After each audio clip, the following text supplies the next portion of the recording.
YouTube channel ವೀಕ್ಷಕರಿಗೆ ನನ್ನ ಹೃತ್ಪೂರ್ವಕ ನಮಸ್ಕಾರಗಳು. ಸುಭಾಷಿತ: ನಾವು ಜೀವನದಲ್ಲಿ ಗರಿಕೆ ಹುಲ್ಲಿನಂತೆ ಇರಬೇಕು.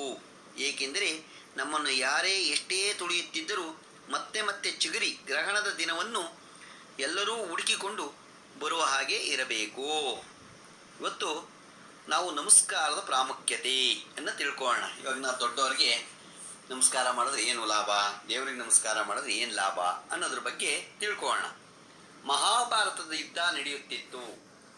ಒಂದು ದಿನ ದುರ್ಯೋಧನನ ವ್ಯಂಗ್ಯ ವಿಡಂಬನೆಯಿಂದ ನೊಂದ ಭೀಷ್ಮ ಪಿತಾಮಹ ಹೀಗೆ ಘೋಷಿಸುತ್ತಾನೆ: ನಾನು ನಾಳೆ ಪಾಂಡವರನ್ನು ಕೊಲ್ಲುತ್ತೇನೆ. ಅವರ ಘೋಷಣೆ ಬಂದ ಕೂಡಲೇ ಪಾಂಡವರ ಶಿಬಿರದಲ್ಲಿ ಆತಂಕ ಹೆಚ್ಚಾಯಿತು. ಭೀಷ್ಮನ ಸಾಮರ್ಥ್ಯಗಳ ಬಗ್ಗೆ ಎಲ್ಲರಿಗೂ ತಿಳಿದಿತ್ತು. ಆದ್ದರಿಂದ ಪ್ರತಿಯೊಬ್ಬರೂ ಕೆಟ್ಟದರ ಸಾಧ್ಯತೆಯ ಬಗ್ಗೆ ಚಿಂತೆ ಮಾಡಿದರು. ನಂತರ ಶ್ರೀಕೃಷ್ಣ ದ್ರೌಪದಿಗೆ, ಈಗ ನನ್ನೊಂದಿಗೆ ಬಾ. ಶ್ರೀಕೃಷ್ಣನ ದ್ರೌಪದಿಯೊಂದಿಗೆ ನೇರವಾಗಿ ಭೀಷ್ಮ ಪಿತಾಮಹನ ಶಿಬಿರವನ್ನು ತಲುಪಿದನು. ಶಿಬಿರದವರೆಗೆ ನಿಂತ ದ್ರೌಪದಿಗೆ ಒಳಗೆ ಹೋಗಿ ಅಜ್ಜನಿಗೆ ನಮಸ್ಕರಿಸು ಎಂದು ಹೇಳಿದರು.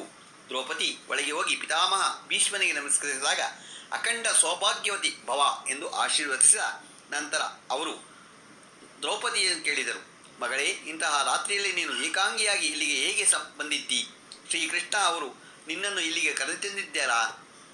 ಆಗ ದ್ರೌಪದಿ ಹೀಗೆ ಹೇಳಿದರು: ಹೌದು, ಅವರು ಕೋಣೆಯ ಹೊರಗೆ ನಿಂತಿದ್ದಾರೆ. ನಂತರ ಭೀಷ್ಮನು ಸಹ ಕೋಣೆಯಿಂದ ಹೊರಬಂದನು ಮತ್ತು ಇಬ್ಬರೂ ಪರಸ್ಪರ ನಮಸ್ಕರಿಸಿದರು.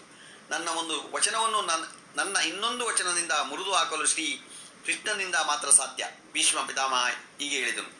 ಶಿಬಿರದಿಂದ ಹಿಂದಿರುವಾಗ ಶ್ರೀಕೃಷ್ಣನು ದ್ರೌಪದಿಗೆ ಹೀಗೆ ಹೇಳಿದನು: ಒಮ್ಮೆ ನೀನು ಹೋಗಿ ಅಜ್ಜನಿಗೆ ಗೌರವ ಸಲ್ಲಿಸಿದ್ದಕ್ಕೆ ನಿನ್ನ ಪತಿಯೊಂದರಿಗೆ ಜೀವನ ಸಿಕ್ಕಿದೆ. ಇನ್ನು ನೀನು ಭೀಷ್ಮ, ಧೃತರಾಷ್ಟ್ರ, ದ್ರೋಣಾಚಾರ್ಯ ಇತ್ಯಾದಿ ಹಿರಿಯರಿಗೆ ಪ್ರತಿದಿನ ನಮಸ್ಕಾರ ಮಾಡುತ್ತಿದ್ದರೆ ಮತ್ತು ದುರ್ಯೋಧನ, ದುಶ್ಯಾಸನಾದಿಗಳು ಪತ್ನಿಯರು ಸಹ ಪಾಂಡವರಿಗೆ ನಮಸ್ಕಾರ ಮಾಡುತ್ತಿದ್ದರೆ ಬಹುಶಃ ಈ ಯುದ್ಧವೂ ಆಗುತ್ತಿರಲಿಲ್ಲ. ಅಂದರೆ ಪ್ರಸ್ತುತ ನಮ್ಮ ಮನೆಗಳಲ್ಲಿ ಅನೇಕ ಸಮಸ್ಯೆಗಳಿಗೆ ಮೂಲ ಕಾರಣವೆಂದರೆ ತಿಳಿಯದೆ ಆಗಾಗ್ಗೆ ಮನೆಯನ್ನು ಹಿರಿಯರನ್ನು ಕಡೆಗಣಿಸಲಾಗುತ್ತದೆ. ಹಿರಿಯರಿಗೆ ನಮಸ್ಕಾರ ಮಾಡಲ್ಲ, ಬೆಳಗ್ಗೆ ಎದ್ದು ಹೋಗ್ತಾ ಇರುತ್ತೆ. ಆದರೆ ದೊಡ್ಡವರು ಕಲಿಸ್ಕೊಟ್ಟಿರೋ ರೀತಿ ಅದು.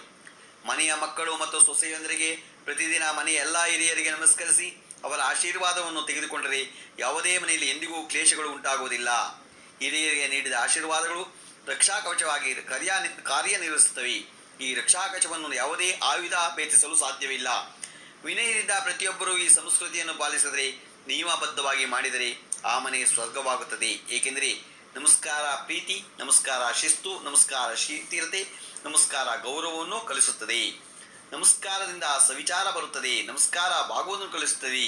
ನಮಸ್ಕಾರ ಕೋಪವನ್ನು ಅಳಿಸುತ್ತದೆ. ನಮಸ್ಕಾರ ಅಹಮ್ಮನ್ನು ಅಳಿಸುತ್ತದೆ. ಗೊತ್ತಾಯ್ತಾ? ನಮಸ್ಕಾರ ನಮ್ಮ ಸಂಸ್ಕೃತಿ, ನಮ್ಮ ಸಂಸ್ಕಾರವನ್ನು ತಿಳಿಸ್ತದೆ.